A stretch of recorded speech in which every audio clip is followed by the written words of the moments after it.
Doo-doo-dee. It's Nandi! Hello friends, this patch brings us another 6th character, and this time it's for the Blood Angels faction.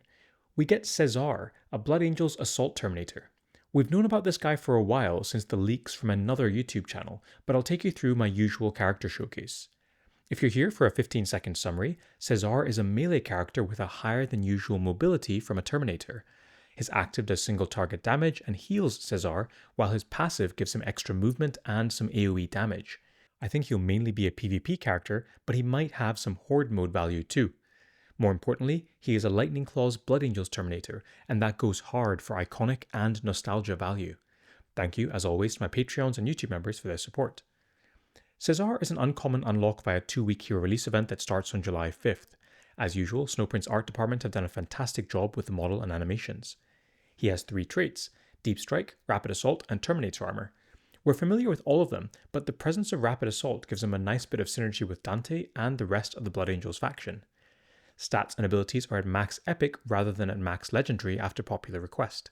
He has a 4-hit melee power attack. Tawan, Tacticus ambassador and friend, has helpfully done some analytics to help me create this radar chart for stats. As you can see, Cezare has some pretty impressive stats. His health stat is on the 87th centile and armor on the 95th. Damage is also pretty respectable even before buffs. His active ability is called Savage Echoes. It deals eviscerating damage to an adjacent enemy, and the ability deals bonus damage for each free hex adjacent to Cezare. Like the other Blood Angels, this ability has some bonus text if the character is below 50% health, and in this case it regenerates Cezare some health. The passive ability, Red Rampage, is a bit confusing just reading the text, but it's simple once you break it down. In essence, if he kills at least one unit during his turn, he gains 1 additional movement until the end of his next turn. After he finishes moving, he does AoE damage to enemies around him. Let's look at the abilities in gameplay format. The active in principle is simple enough. When he uses the active, he does some damage to an enemy, and in this first clip, with a bunch of empty hexes around him, he one-shots Ragnar. I'm freeze framing here just for a few seconds to show you that it is just the 4 hits from the active that one-shot Ragnar. Nothing extra is needed from the passive. The damage against that same enemy is lower when Cezare is surrounded, so in this second clip, Ragnar doesn't die straight away, however Ragnar does die to the subsequent passive trigger, which also does a ton of damage to the surrounding remaining Ultramarine enemies. In this third clip, you can see that when Cezare is below 50% health and he uses the active, he regenerates a bunch of health. Remember that regenerate is not heal, so it doesn't clear status effects like Marker Light or Neuroparasite. You've already kind of seen the passive in play, but it's a bit of extra free damage at the end of each turn after moving, and is what lends him and his kit to Horde mode.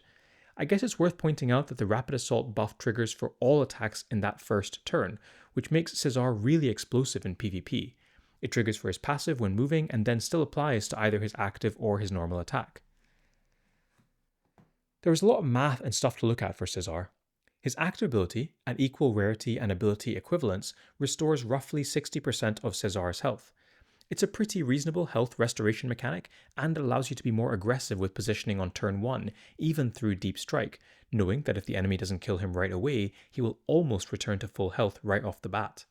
The damage on his active obviously has a huge range depending on the number of free adjacent hexes, ranging from 0 to 5. Tawan, Tacticus ambassador and friend, has helpfully put the ability through the calculator versus all of the characters in the game to create this lovely visual to show how strong the damage is. It's honestly pretty great, but it's better to look at the graph with the rapid assault damage added on, seeing as generally the active will always be used on the turn where you have your rapid assault buff. With rapid assault, all you need is 2 free hexes and the active one-shots most characters in the game. This is just active damage, and before we shift to math about the passive, it's perhaps worth noting that the passive always applies to enemies when the active does, and therefore this guy is generally going to be one-shotting most enemies. I guess the final thing to look at is the passive, so we have again another graph. The passive is fine and reasonable, especially when you factor in things like Rapid Assault and Dante's buff. When you consider that it is an AoE effect every turn, and is essentially free damage on top of his already impressive damage stat, the pieces start to fit about why Cezare is such a melee monster. I've combined the next 2 sections into one since they are brief. I don't see Cezare being a guild raid character, so I won't dwell on the topic. He also doesn't release with a relic straight away, as I think Snowprint are shifting their focus back to relics for older characters. Cezare's Mythic Missions are listed here on screen. Nothing immediately looks too tricky. You do need to find a bunch of Genestealer cult enemies to finish the first mission, but with Onslaught these days they do have a couple of pure strain Genestealers, so it's hopefully not too bad. The rest are reasonably straightforward. Just a comment on Tournament Arena. In Faction Wars, players will know that Mephiston was banned relatively recently, and the Blood Angels were given God's Will as a replacement. God's Will's been decent, movement of 4 and a stun are attractive, but I suppose at some point Snowprint will make Cezare the 5th character for the faction.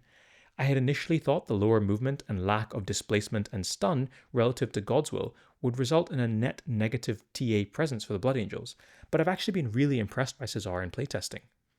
From an LRE perspective, Cezare fits the following restrictions: Terminator armor, deep strike, power damage, eviscerating damage, and rapid assault. Terminator armor units are already among the best in the game for LRE due to their tanky nature and oftentimes AoE damage. I think Cezare continues that theme and I've put him in the good tier for now. The deep strike trait has a couple of okay options. You have Matineo as a summoner, Rask and the Death Leaper have sustain, and Angrax and Barakiel have AoE damage. I think Cezare is probably a bit better than them, but I'm not sure if he's quite as good as Angrax, so I've left him in the good tier for now. Power damage is already a super crowded track, so I wouldn't build Cezare specifically there. Still, if you have him geared up, he's probably reasonable. Eviscerating damage is probably where I'm most excited by him. The track is full of really rubbish characters, as I learned recently through the Farsight LRE. I think Cezare is one of the better options for this trait. Rapid Assault also has a lot of really popular and powerful units. I think Cezare probably enters the conversation for top 5, especially if Dante comes along and gives his passive a buff. For my infographic, I haven't listed the cutoffs for ability thresholds here since you can get those fairly easily on any Tacticus website. On screen is the character in my usual infographic summary style. Thanks once more to Talon, Tacticus ambassador and friend, for his help here. I'll leave this on screen for a bit for you to digest. We can conclude by assessing Cezare's usability.